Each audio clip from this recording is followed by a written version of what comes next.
Good morning सभी को। आज का हमारा टॉपिक है force on a current carrying charge particle in uniform magnetic field. हम बात करने वाले हैं कि हमारे पास अगर कोई भी चार्ज पार्टिकल रखा है तो उस पर मैग्नेटिक फील्ड की वजह से कितना फोर्स लगेगा। उसके लिए मैं सबसे पहले एक करंट कैरिंग वायर बना लेता हूँ। जैसे मेरा ये करंट कैरिंग वायर है, इसमें करंट की डायरेक्शन में अपवर्ड बनाया हूँ। इसके जस्ट पास एक अगर चार्ज पार्टिकल रखा है जिसको मैं क्यू बोल दे रहा हूँ, तो इस चार्ज पार्टिकल पर इस करंट कैरिंग वायर की वजह से कितनी मैग्नेटिक फील्ड लगेगी और उस फील्ड की वजह से इस चार्ज पार्टिकल पर कितना फोर्स लगेगा, आज हम उसकी बात करने वाले हैं। तो सबसे पहले अगर मेरे पास कोई भी करंट कैरिंग वायर है, ये करंट कैरिंग वायर है,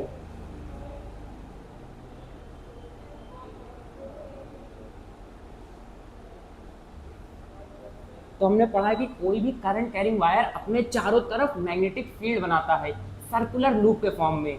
उसकी डायरेक्शन निकालने के लिए हमने राइट हैंड थंब रूल लगाया था कि थंब को करंट की डायरेक्शन में रखना है और फिंगर्स को कर्ल करना है। थंब को करंट की डायरेक्शन में रखना है, जहां पर सिंगल कर्ल होंगी वही डायरेक्शन होगा हमारी मैग्नेटिक फील्ड का। तो मैंने अपने थंब को करंट की डायरेक्शन में रखा, अपवर्ड है, और फिंगल को कर्ल करूंगा तो यहाँ पर मेरी मैग्नेटिक फील्ड अंदर जा रही और इधर से मैग्नेटिक फील्ड बाहर आ रही। तो मैं यहाँ पर मैग्नेटिक फील्ड का डायरेक्शन बना लूंगा इनवर्ड। इनवर्ड के लिए मैं इस्तेमाल करता हूँ क्रॉस सिंबल, इसका मतलब है इनवर्ड मैग्नेटिक फील्ड।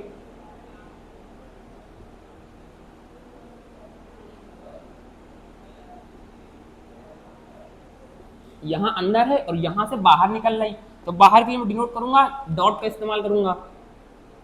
इसका मतलब है आउटवर्ड मैग्नेटिक फील्ड की मैग्नेटिक फील्ड लाइंस यहाँ से बाहर आ रही हैं और यहाँ से अंदर जा रही हैं।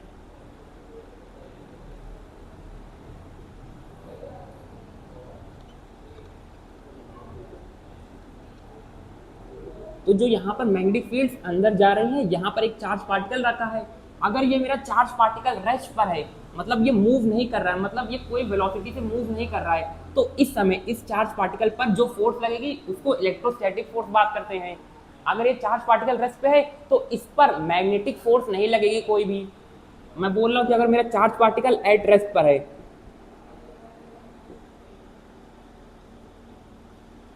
अभी ये रेस्ट पर है, तो रेस्ट पर इस पर कितनी मैग्नेटिक फोर्स लगेगी। अगर मेरा चार्ज पार्टिकल रेस्ट पे होता है तो उस पर कोई भी मैग्नेटिक फील्ड नहीं लगती है, नो मैग्नेटिक फोर्स।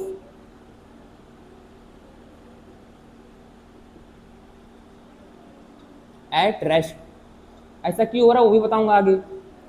अब अगर मेरा चार्ज पार्टिकल है, इसको मैं करंट कैरिंग वायर के पास रखा हूं, तो इसके चारों तरफ मैग्नेटिक फील्ड तो है, लेकिन मैंने इस चार्ज पार्टिकल को मूव कर दिया वी वेलोसिटी। अगर मैं चार्ज पार्टिकल को मूव कर दूं चाहे अपवर्ड या डाउनवर्ड, तो मैं यहाँ पे इस चार्ज पार्टिकल को वी वेलोसिटी से अपवर्ड मूव कर रहा हूं।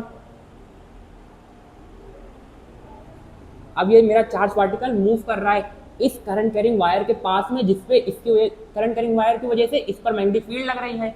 अब इस चार्ज पार्टिकल पर इस करंट कैरिंग वायर की वजह से मैग्नेटिक फील्ड तो लगी रही, उसकी वजह से इस पर एक फोर्स लगेगी।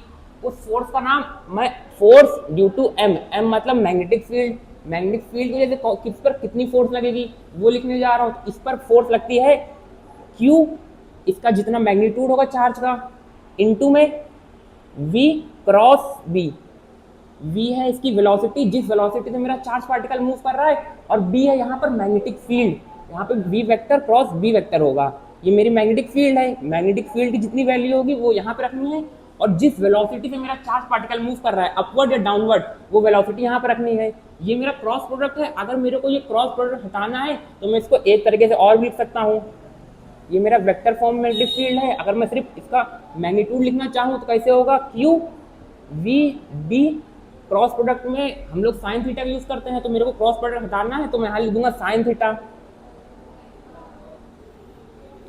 ये साइन थीटा किसके किसके बीच का एंगल है, ये साइन थीटा जो वेलोसिटी है और मैग्नेटिक फील्ड उन दोनों के बीच का एंगल है, ये साइन थीटा।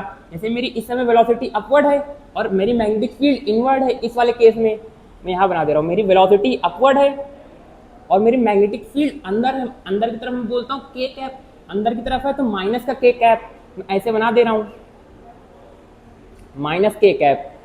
तो मेरा वेलोसिटी अपवर्ड है और मैग्नेटिक फील्ड अंदर है, वेलोसिटी अपवर्ड और मैग्नेटिक फील्ड इनवर्ड, इन दोनों के बीच में एंगल कितना बन रहा है, 90 डिग्री।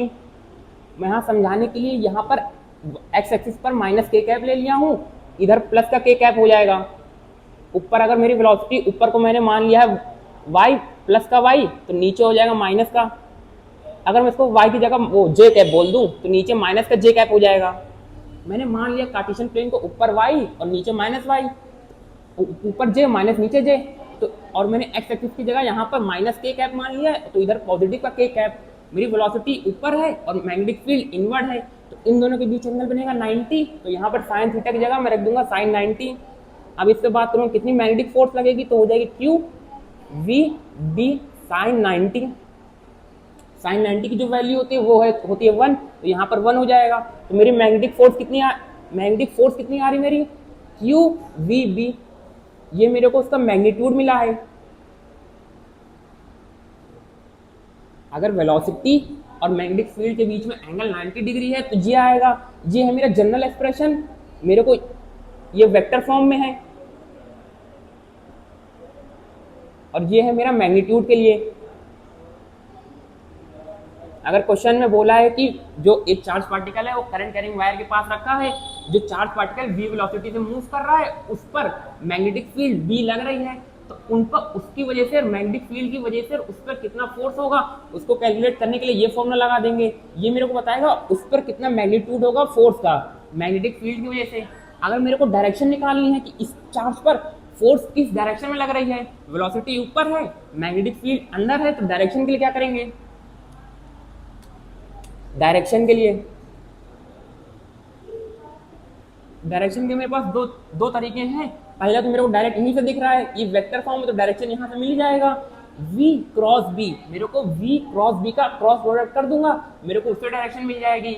एक रूल है स्क्रू रूल, पहला रूल है स्क्रू रूल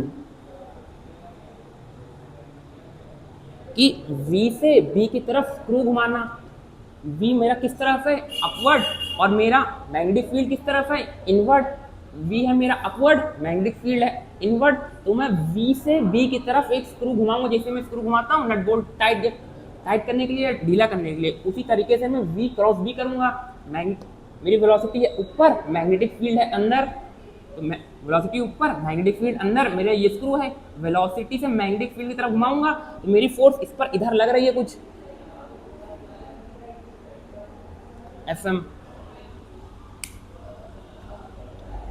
इस तरफ लग रही है, जो करंट कैरिंग वायर है उसकी तरफ अट्रैक्शन हो रहा, तो मेरा चार्ज पार्टिकल मूव किधर करेगा, वेलोसिटी ऊपर थी मैग्नेटिक फील्ड अंदर, और फोर्स इस पर इस तरफ लग रही है, तो ये सीधा ना जाने की वजह से थोड़ा एंगल से डेविएट हो जाएगा इस करंट कैरिंग वायर की तरफ, तो इसका एक्चुअल पाथ कुछ ऐसा हो जाएगा।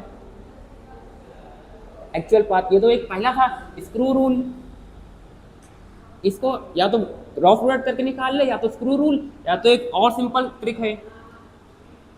दूसरा अगर बात करूं, दूसरा रूल आता है मेरा फ्लेमिंग लेफ्ट हैंड रूल।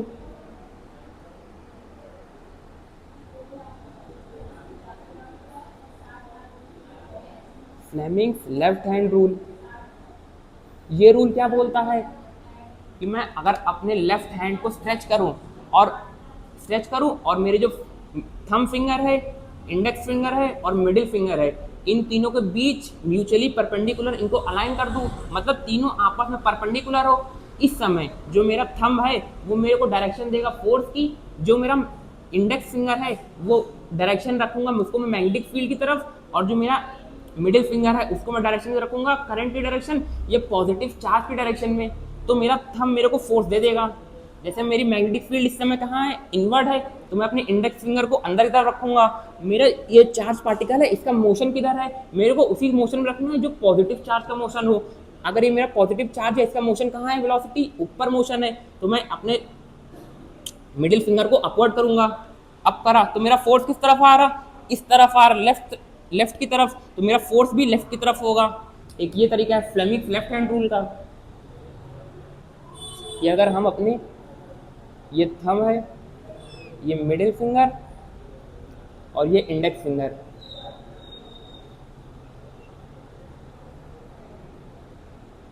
इन तीनों को आपस में म्यूचुअली परपेंडिकुलर अगर रखे तो इस समय मेरा ये है थंब, इंडेक्स फिंगर, ये है मिडिल फिंगर, फ्लेमिंग सिर्फ लेफ्ट हैंड रूल सिंपल एक चीज बताता है कि अगर मैं अपने इंडेक्स फिंगर को मैग्नेटिक फील्ड की डायरेक्शन में रखूं और मिडिल फिंगर को करंट की डायरेक्शन में रखूं, तो जो मेरा थंब जिस डायरेक्शन में पॉइंट करेगा वही डायरेक्शन होगी मेरी फोर्स की। थंब मेरे को बताएगा फोर्स जब मेरा इंडेक्स फिंगर पॉइंट हो मैग्नेटिक फील्ड की डायरेक्शन में,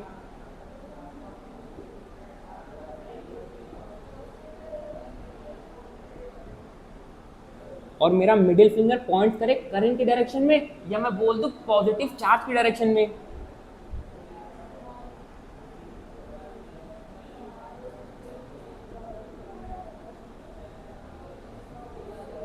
डायरेक्शन ऑफ करंट, या बोल दूं डायरेक्शन ऑफ पॉजिटिव चार्ज।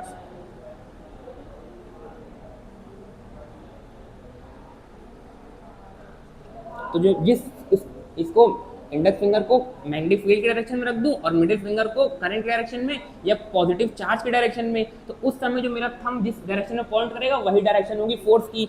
इसमें एक बार फिर से बता दे रहा हूँ, ये मेरा चार्ज क्यू है। अगर मैं इसको पॉजिटिव का चार्ज बोल रहा हूँ, इसकी वेलोसिटी ऊपर है, मतलब ये अपवर्ड मूव कर रहा है और मैग्नेटिक फील्ड इस पर अंदर लग रही है। मैं अगर अब इसको वही लगाने जा रहा हूँ, मैं मैग्नेटिक फील्ड किस तरफ है मेरी इनवर्ड, तो मैं मैग्नेटिक फील्ड को अंदर की तरफ रखूंगा। मेरा मिडिल फिंगर क्या बताना चाहिए करंट की डायरेक्शन में या पॉजिटिव चार्ज के मोशन को, पॉजिटिव चार्ज किधर मूव कर रहा है अपवर्ड, तो मैं इसको ऊपर कर दूंगा। अब इस समय मेरा थंब किस तरफ पॉइंट कर रहा है इस तरफ, तो इस पर मैग्नेटिक फोर्स किधर लग रही होगी इस तरफ। तो इसका एक्चुअल पाथ ऐसे नॉर्मल ऊपर था, तो इस पर फोर्स इधर लग रही थी मैग्नेटिक फील्ड की वजह से, तो ये थोड़ा इधर डिफ्लेक्ट हो जाएगा एंगल से। तो असली इसका इस चार्ज पार्टिकल का मोशन कैसे हो जाएगा, सीधा ना जाने की वजह से ये थोड़ा इधर डिफ्लेक्ट कर जाएगा।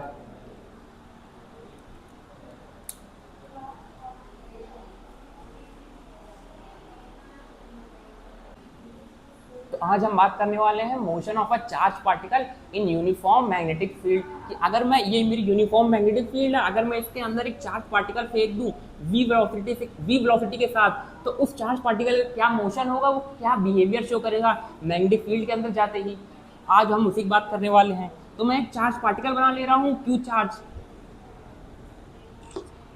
एक चार्ज पार्टिकल है मेरा क्यू जो पॉजिटिव का चार्ज है। अब ये चार्ज पार्टिकल इस मैग्नेटिक फील्ड के अंदर में भेजने वाला हूँ, इसको मैं दे दिया हूँ वेलोसिटी v।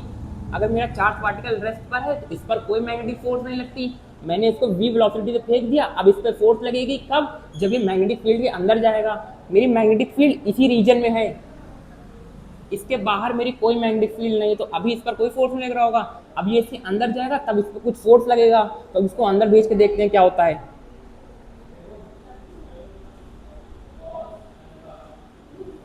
ये मेरा चार्ज पार्टिकल अंदर पहुंच गया। अब इस पर मैग्नेटिक फील्ड लग रही है, मैग्नेटिक फील्ड की वजह से इस पर मैग्नेटिक फोर्स लगेगी। अब बात कर ले कि मैग्नेटिक फोर्स का मैग्नीट्यूड कितना होगा। इसमें सीधा आता है मैग्नेटिक फोर्स का मैग्नीट्यूड होता है q v B sine theta, जिसमें यहाँ पर क्यू होता है इस चार्ज का कितना मैग्नीट्यूड है। अगर पॉजिटिव का है तो पॉजिटिव का रखना है, इसमें सिर्फ मैग्नीट्यूड की बात हो रही है, इसलिए नेगेटिव का होगा तो भी हम पॉजिटिव ही रख लेंगे। v क्या होती है, उस चार्ज पार्टिकल की कितनी वेलोसिटी है, जो जिस वेलोसिटी पे मैंने इसको फेंका वो वेलोसिटी यहाँ पे रखेंगे। b क्या है मैग्नेटिक फील्ड, इस मैग्नेटिक फील्ड की वैल्यू कितनी है वो यहाँ पे रख देंगे। अब साइन थीटा, ये साइन थीटा होता है एंगल, किसके किसके बीच में होता है, वेलोसिटी के बीच में और मैग्नेटिक फील्ड के बीच में। वेलोसिटी और मैग्नेटिक फील्ड का जो एंगल होगा वो यहाँ पे रखना होगा। तो इससे मेरे को जो उस पर चार्ज पार्टिकल पर जो फोर्स लगेगी उसका सिर्फ मैग्नीट्यूड मिलेगा। मैं वैल्यू एक बार रख के दिखा दे रहा हूँ। मेरा वेलोसिटी इस डायरेक्शन में है एक्स एक्सिस में, और मेरा मैग्नेटिक फील्ड किस डायरेक्शन में है माइनस जेड एक्सिस में है। वेलोसिटी मेरा एक्स एक्सिस में है और मेरा मैग्नेटिक फील्ड की डायरेक्शन माइनस जेड एक्सिस में है। इन दोनों के बीच में एंगल कितना बन जाएगा, जैसे मैं बना दूं यहाँ मेरी है वेलोसिटी और ये है मेरे अंदर की तरफ माइनस जेड एक्सिस, इन दोनों के बीच एंगल 90 डिग्री बनेगा। सोच सकते हैं ना, ऐसे मेरी वेलोसिटी है और मेरी मैग्नेटिक फील्ड अंदर है, इन ऐसे मेरी वेलोसिटी है इस तरफ और ये है मेरी मैग्नेटिक फील्ड की डायरेक्शन, इन दोनों के बीच में एंगल 90 ही बनेगा। इन दोनों के बीच में एंगल कितना बन जाएगा, वेलोसिटी और मैग्नेटिक फील्ड में 90, तो मैं वही लिख दे रहा हूँ magnetic force equal to q v B, sine theta की जगह साइन 90 रख दूंगा। अब साइन 90 कितना होता है 1 होता है, तो मेरी मैग्नेटिक फोर्स जो फोर्स है उसका मैग्नीट्यूड मिल जाएगा मेरे को, बस हो जाएगा क्यू वी बी, ये हो गया मेरा मैग्नीट्यूड। मतलब ये चार्ज पार्टिकल जब यहाँ मैग्नेटिक फील्ड में आ जाएगा तब उस पर मैग्नेटिक फोर्स की, मैग्नेटिक फील्ड की वजह से इतना फोर्स लगेगा। फोर्स मेरे को मिल गया, अब मैं पता कर लूँ कौन सी डायरेक्शन में फोर्स लग रहा होगा, उससे मेरे को पता चल जाएगा कि ये चार्ज पार्टिकल कहाँ पर मोशन करेगा। अब बात करें कि इसकी डायरेक्शन क्या होगी चार्ज पार्टिकल की जो उस पर फोर्स लग रही है, तो फोर्स की डायरेक्शन निकालने के लिए मैंने एक रूल बताया था, फ्लेमिंग लेफ्ट हैंड रूल। वो रूल हमें बोलता है कि अगर हम अपना लेफ्ट हैंड स्ट्रेच करेंगे और हमारा थंब, इंडेक्स फिंगर और मिडिल फिंगर म्यूचुअली परपेंडिकुलर होगा एक दूसरे के, इस समय जो मेरा इंडेक्स फिंगर है वो मेरी वेलोसिटी की डायरेक्शन में पॉइंट करना चाहिए, जो मेरा मिडिल फिंगर है वो मेरा मैग्नेटिक फील्ड की डायरेक्शन में पॉइंट करना चाहिए। तो जिस डायरेक्शन में मेरा थंब पॉइंट करेगा वही डायरेक्शन हो जाएगी फोर्स की। मैं करके देखता हूँ, वेलोसिटी मेरी इस तरफ है, इस तरफ पॉइंट कर दिया, मैग्नेटिक फील्ड किस तरफ है मेरी, अंदर की तरफ है, ऐसे कर दिया। फोर्स की डायरेक्शन किधर आ रही, नीचे की तरफ, थंब मेरा पॉइंट नीचे की तरफ पर है तो इस पर फोर्स नीचे लग रही होगी। तो बना देता हूँ, इसकी वेलोसिटी है इस तरफ, मैग्नेटिक फील्ड है अंदर और इस पे फोर्स लग रही है नीचे की तरफ। तो ये सीधे ना जानने की वजह से जो मैग्नेटिक फोर्स इस पे लग रही है, ये पार्टिकल थोड़ा सा डेविएट हो जाएगा अपने पास से, इस तरफ सीधे जाना था, इस पे फोर्स नीचे लग रही थी तो ये थोड़ा नीचे की तरफ डेविएट हो जाएगा। जैसे ये चार्ज पार्टिकल इधर जा रहा था, इस पर फोर्स नीचे लग रही थी, तो ये चार्ज पार्टिकल अब सीधे ना जाने की वजह से थोड़ा सा इधर डेविएट हो जाएगा। मैं वही बनाने जा रहा हूँ, चार्ज पार्टिकल सीधे जा रहा था, इधर थोड़ा डेविएट हो गया, इधर पहुंच गया। इस समय इस पर कितनी फोर्स लग रही है, फिर से करेंगे। इसकी वेलोसिटी इस तरफ है, मैग्नेटिक फील्ड अंदर की तरफ है, तो अभी भी इस पर फोर्स किधर लग रही, इसी तरफ, सेंटर की तरफ बोल दूं, इसी तरफ फोर्स लग रही इस पर। इसका वेलोसिटी इधर है, इस पर फोर्स इधर लग रही नीचे की इस तरफ। अब किधर जाएगा, फिर इधर मूव करेगा, इधर आया, इस पर फिर देखो किधर से फोर्स लग रही है, वेलोसिटी अभी भी इधर है, मैग्नेटिक फील्ड अभी भी अंदर की तरफ है, अभी भी फोर्स पे अब इस तरफ लग रही है, वेलोसिटी इस तरफ है और इस पर फोर्स इस तरफ लग रही है। ये फिर इधर मूव करेगा, ऐसे करते करते फिर इधर मूव करेगा। अब सोच सकते हैं, अब वेलोसिटी इधर है, मैग्नेटिक फील्ड अंदर, फोर्स इस तरफ लगेगी, फिर इधर मूव करेगा इधर, ऐसे करते करते पूरा सर्किल कंप्लीट कर लेगा। मेरा चार्ज पार्टिकल अब इसी मैग्नेटिक फील्ड के अंदर सर्कुलर एक्सिस में मूव करने लगेगा। तो मेरे को अब पता चलेगा कि अगर मैं कोई चार्ज पार्टिकल को एक मैग्नेटिक फील्ड के अंदर फेंकूंगा, जो यूनिफॉर्म मैग्नेटिक फील्ड के अंदर फेंकूंगा चार्ज पार्टिकल को, उसके मैग्नेटिक फील्ड और वेलोसिटी के जब बीच में एंगल 90 डिग्री होगा, तो उस समय जो मेरा चार्ज पार्टिकल है वो मैग्नेटिक फील्ड के अंदर जाके सर्कुलर मोशन शो करने लगेगा। ये कौन सा मोशन है, सर्कुलर मोशन।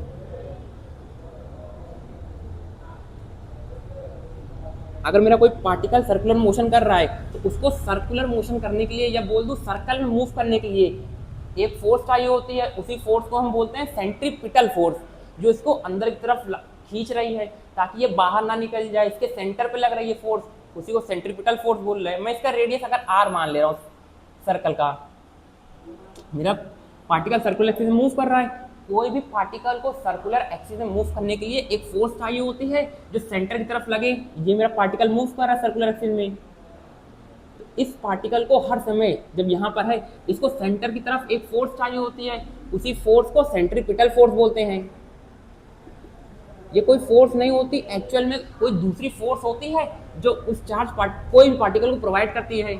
मतलब इस पार्टिकल पर हर समय सेंट्रीपिटल फोर्स लग रही होगी, सेंटर पर एफ सेंट्रीपिटल।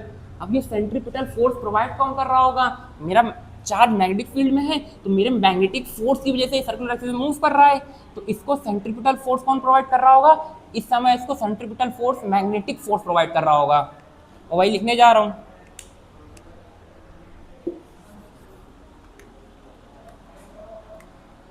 पहला पॉइंट कि to move in circular path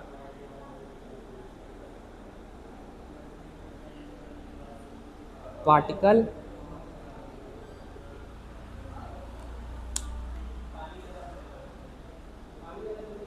must need a force to move in circular path।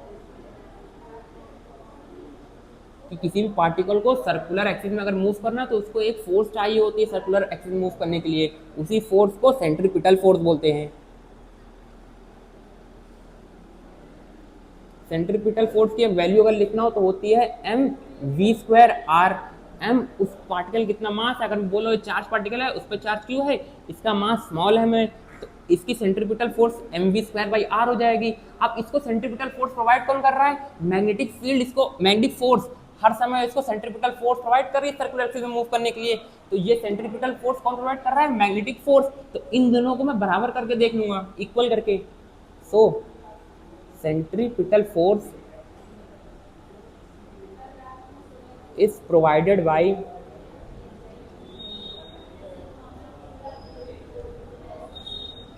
magnetic force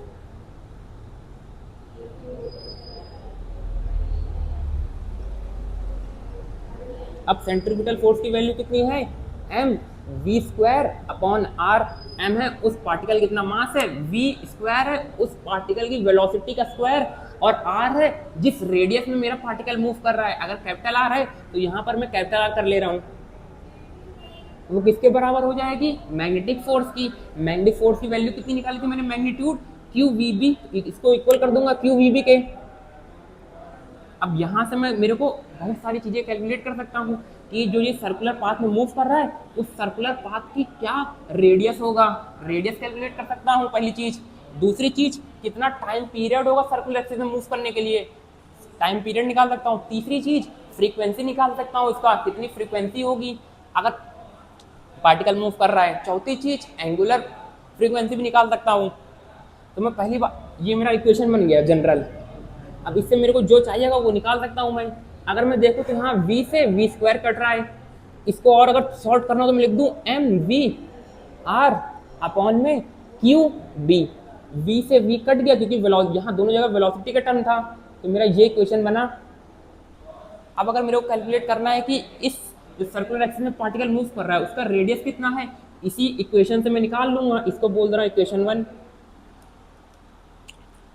अब इसको रब करके निकालता हूँ। पहले मैं रेडियस निकालूंगा, फिर उसका टाइम पीरियड, फिर फ्रीक्वेंसी, उसके बाद एंगुलर फ्रीक्वेंसी। इतना हो गया, हम रब कर रहा हूँ। ये मेरा इक्वेशन था, इसको मैं अलग से लिख ले रहा हूँ। फाइनल इक्वेशन मेरा ये होना था।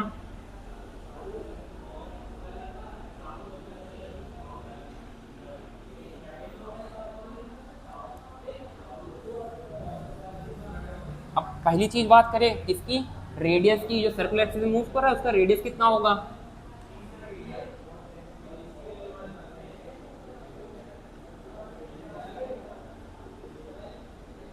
कैलकुलेशन ऑफ रेडियस, यही इक्वेशन है, मैं इसको यहां लिख ले रहा हूं कि mv/r इज इक्वल टू में qb। अब मेरे को r चाहिए तो मैं इसको उधर भेज दूंगा और qb को लेफ्ट हैंड साइड भेज दूंगा। तो मेरा r का इक्वेशन क्या बनेगा, इसको उधर भेज दिया क्रॉस मल्टीप्लाई करके और qb को नीचे भेज दिया, तो मेरा r का इक्वेशन बन जाएगा mv/ में qb। ये मेरा क्या आ गया, radius of which particle move in circular axis.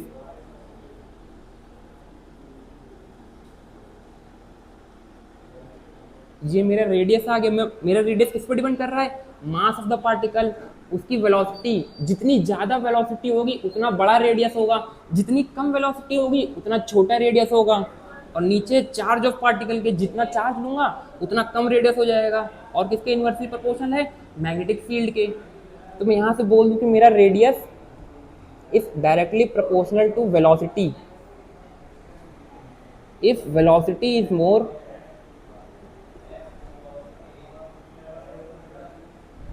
then radius is more. ज्यादा बड़े में कर्व लेगा, ज्यादा बड़ा रेडियस बनेगा सर्कल का।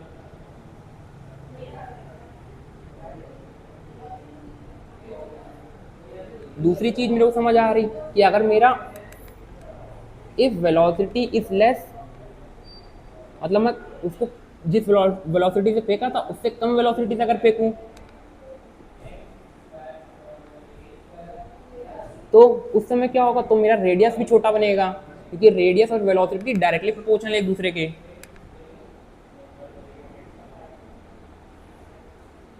ये मेरा इक्वेशन बना, रेडियस उस सर्कुलर पार्टिकल मूव कर रहा है सर्कुलर एक्सिस में, उसका रेडियस कितना होगा मैं यहाँ से निकाल सकता हूँ। मेरे को मास की वैल्यू दी होगी क्वेश्चन में, वेलोसिटी की वैल्यू दी होगी, चार्ज की वैल्यू और मैग्नेटिक फील्ड की वैल्यू, उन सबको यहाँ पर रख दूंगा तो मेरे को रेडियस मिल जाएगा, उस पार्टिकल का कितना रेडियस में मूव करेगा।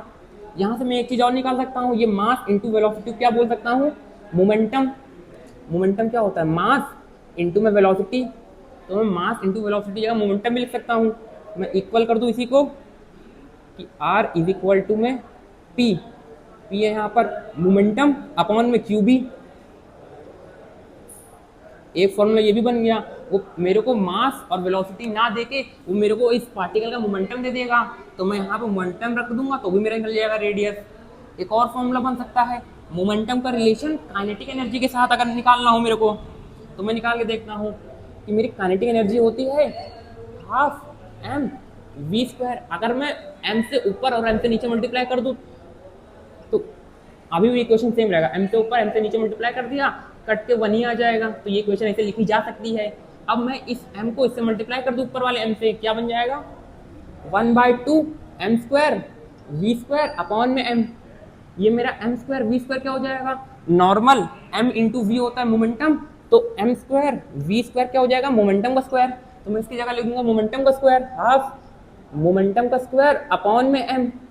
अब यही इक्वेशन को लिख दूं कि काइनेटिक एनर्जी का मेरा एक और इक्वेशन बन गया 1/2 मोमेंटम का स्क्वायर अपॉन में m। यहाँ से मैं मोमेंटम की वैल्यू निकाल लूँ कितनी आ रही है, तो मेरी मोमेंटम की वैल्यू आ रही है 2m के ई स्क्वायर। अगर मैं स्क्वायर हटाने के दोनों साइड अंडर रूट ले लूँ तो क्या आ जाएगा, इसके स्क्वायर रूट से ही मोमेंट, ये स्क्वायर से स्क्वायर रूट कट जाएगा, मेरी मोमेंटम की वैल्यू आ रही है अंडर रूट 2m के ई। तो मैं यहाँ पर मोमेंटम की जगह ये भी लिख सकता हूँ अंडर रूट 2m के ई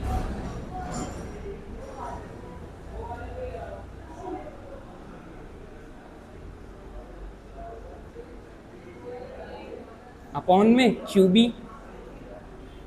एक और बन गया मेरा इक्वेशन।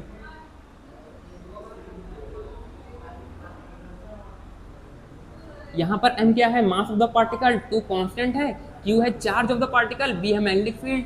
क्या नई चीज आई है, उसकी काइनेटिक एनर्जी।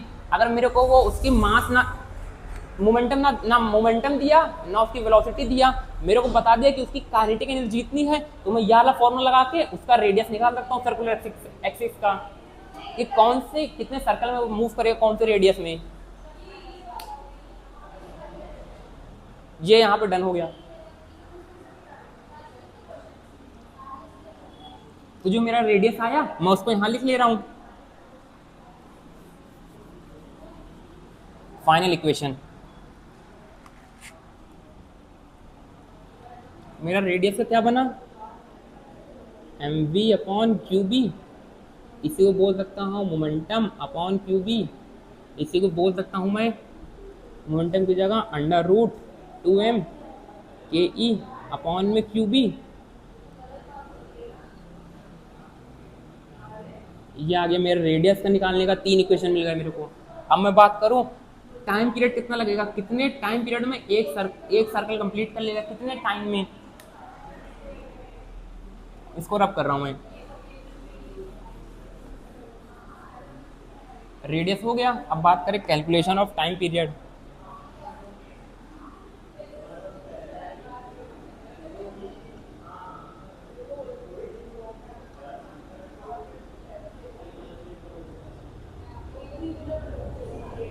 टाइम पीरियड मतलब कितने टाइम में एक रेवोल्यूशन कंप्लीट कर लेगा।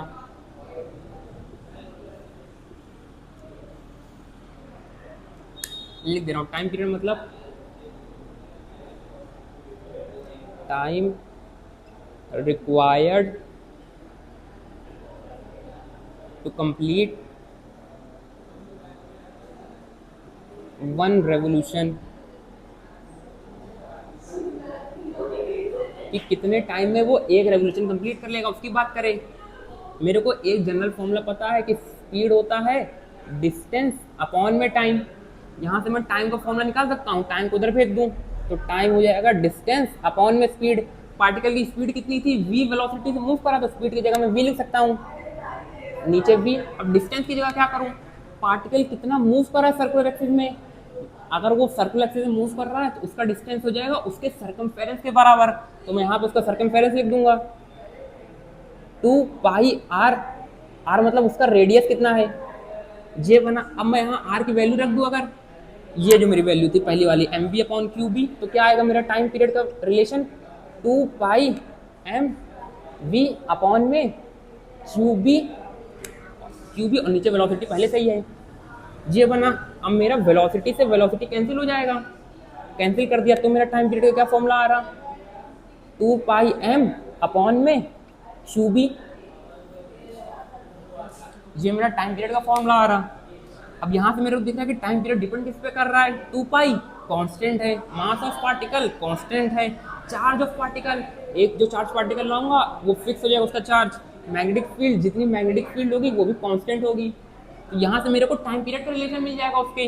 अब मैं बात करूँ कि टाइम पीरियड मेरा हर समय कांस्टेंट आ रहा है कि डिफरेंट आ रहा, अगर मैं इसका रेडियस इसकी मैं ज़्यादा वेलोसिटी से फेंक दूँ इसका रेडियस बढ़ जाएगा, वो मैंने बताया था। इसके रेडियस बढ़ने से इसके टाइम पीरियड में कोई इफेक्ट पड़ेगा, यहाँ पे कोई डायरेक्ट नहीं दिख रहा कि अगर मैं इसकी वेलोसिटी ज़्यादा कर दूँ वेलोसिटी कम कर दूँ, तो वेलोसिटी ज़्यादा करने से ये फॉर्मूला है, वेलोसिटी ज़्यादा करने से इसका रेडियस बढ़ जाएगा, तो रेडियस बढ़ने से इसका टाइम पीरियड क्या कम होगा बढ़ेगा, वो देखें। इसमें कहीं पे ना रेडियस का टर्म आ रहा है ना वेलोसिटी का, तो मेरा टाइम पीरियड उतना ही लगेगा। जैसे मैंने इसको v की जगह 2v से फेंक दिया, अगर मैंने इस पार्टिकल को v वेलोसिटी की जगह 2v से फेंक दिया तो ये बड़ा कर्व लेगा, इसका रेडियस बढ़ जाएगा। अब R2 बोल दे रहा हूँ, लेकिन इसकी टाइम पीरियड जितना टाइम में ये एक सर्कल कंप्लीट करा था उतने ही टाइम में दूसरा सर्कल कंप्लीट करेगा, क्योंकि टाइम पीरियड डिपेंड नहीं कर रहा है। मतलब वेलोसिटी बढ़ाने से रेडियस तो बढ़ जाएगा लेकिन टाइम पीरियड नहीं बढ़ेगा, टाइम पीरियड उतना ही रहेगा जितना था। तो मैं लिख दूं means therefore time period does not depend upon radius of circle, और बोल सकते हैं velocity of the particle।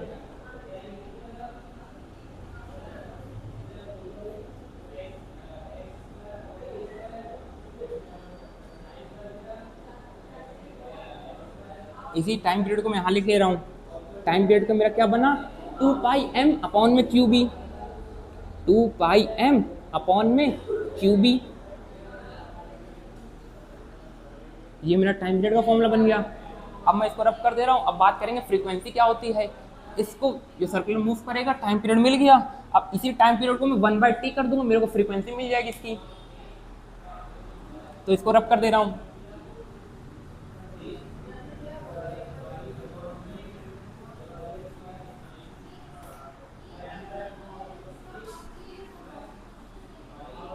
Time period हो गया। अब बात करें इसकी फ्रीक्वेंसी कितनी होगी।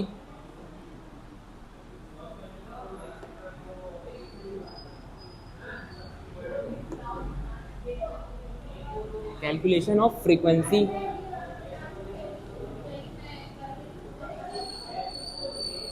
बोर्ड में या तो रेडियस पूछ लेगा तो टाइम पीरियड का पूछ लेगा। फ्रीक्वेंसी अगर पूछेगा बहुत कम चांसेस है, मैं बता दे रहा हूँ। फ्रीक्वेंसी होती क्या है, फ्रीक्वेंसी होती है कि number of revolution complete in 1 second या 1 मिनट की 1 मिनट या 1 सेकंड में कितने चक्कर लगा लेगा उसे बोलते हैं फ्रीक्वेंसी। ये डायरेक्ट इसका फॉर्मूला लिख दो फ्रीक्वेंसी का। फ्रीक्वेंसी एफ से डिनोट कर रहा हूँ इसको, ये होता है 1 अपॉन में टाइम पीरियड।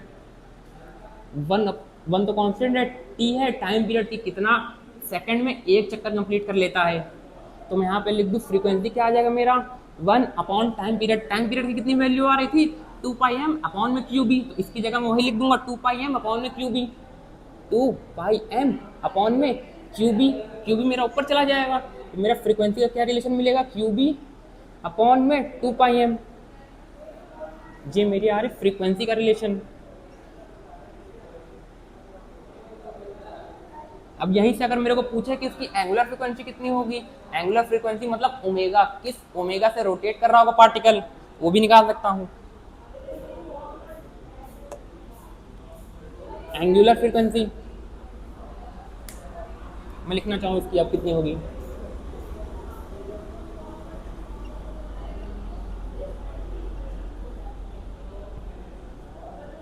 एंगुलर फ्रीक्वेंसी जिसको डिनोट करते हैं ओमेगा से। ओमेगा की वैल्यू क्या होती है? ओमेगा की वैल्यू होती है 2 पाई/t। अब मैंने बताया था कि 1/t, यहाँ पे कुछ नहीं तो 1/t को मैं अलग कर दूं, इसको ऐसे भी लिख सकता हूँ 2 पाई मल्टीप्लाई में 1/t। तो 1/t की वैल्यू किस, 1/t को फ्रीक्वेंसी बोलते हैं, तो ओमेगा को ऐसे भी लिख सकते हैं कि omega is equal to 2 pi nu. Nu क्या है? मेरी फ्रीक्वेंसी।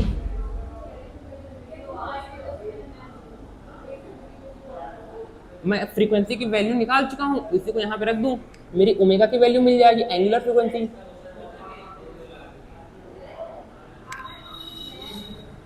2 पाई m। ये मेरी आ गई एंगुलर फ्रीक्वेंसी।